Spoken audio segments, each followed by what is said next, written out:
पंढरपूरला चंद्रभागेचं पुष्कळ पाणी आहे म्हणून पंढरपूर पाण्याचं. मंगळवेढ्याला ज्वारीचं कोठार आहे म्हणून मंगळवेढा दाण्याचं. आणि माईनगरला प्रचंड पुस्तकं आहेत, 2 ग्रंथालय आहेत म्हणून माईनगर पुस्तकांचं. आज मी माझ्या आईबरोबर एसटीने गावावरून येत होते. त्या एसटीत एक मुलगा सारखं रडत होता आणि आपल्या आईकडे मोबाईल दे असा नुसता भोंगा पसरला होता. एकदाशी त्या आईने त्या मुलाला मोबाईल दिला आणि तो रडायचा बंद झाला. मग त्या काकूंच्या आणि माझ्या आईच्या गप्पा सुरू झाल्या.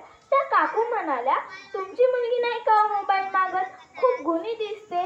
मी आल्यापासून पाहते ती काहीतरी वाचत बसली आहे. तशी माझी आई म्हणाली, माझ्या मुलीचंच मित्र पुस्तक आहे.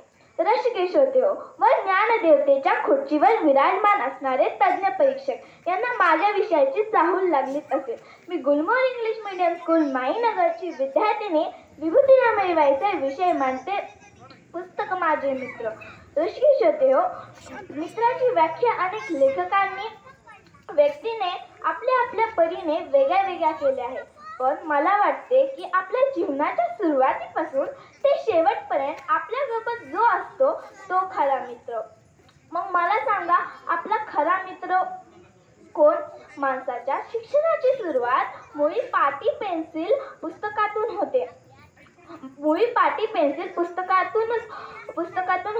अगदी बाराखडी ते मुळाक्षरपर्यंत जे प्राथमिक शिक्षण आपल्याला पुस्तकातूनच मिळते. याचा आधार घेऊन मुलं शिकतात, सुशिक्त होतात व आपल्या हातामध्ये लेखणी घेऊन आपल्या विचारांना शब्दरूप देतात. अहिंसेचे पुजारी महात्मा गांधी कोण? स्वातंत्र्यवीर वीर सावरकर कोण? ब्रिटिशांना ठणकावणारे लोकमान्य टिळक कोण? हिंदवी स्वराज्याची निर्मिती करणारे छत्रपती शिवाजी महाराज कोण? हे कुणामुळे काय? पुस्तकांमुळेच ना.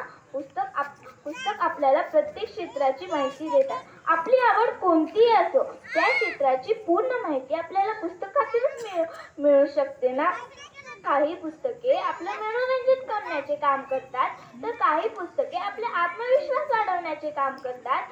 काही थोडक्या भाषेत आपल्याला जीवनाचे तत्वज्ञान सांगतात. गुरुमुखातील वाणीला जितके महत्त्व आहे ना तितकेच महत्त्व पुस्तकातील शब्दांना आहे. म्हणूनच माझे प्रामाणिक मत आहे, पुस्तक आमचे सखे सोबती, पुस्तक आमचे मार्गदर्शक मित्र, पुस्तक आमचे साथी, पुस्तक आमच्या हाती.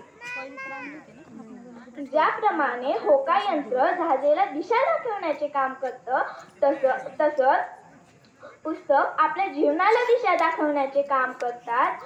शेवटी मला एवढेच बोलू वाटते की आपल्या भारताला चारी बाजूने जर मजबूत करायचे असतील ना तर युवकांचे मन, मेंदू आणि मनगट बळकट करणे गरजेचे आहे.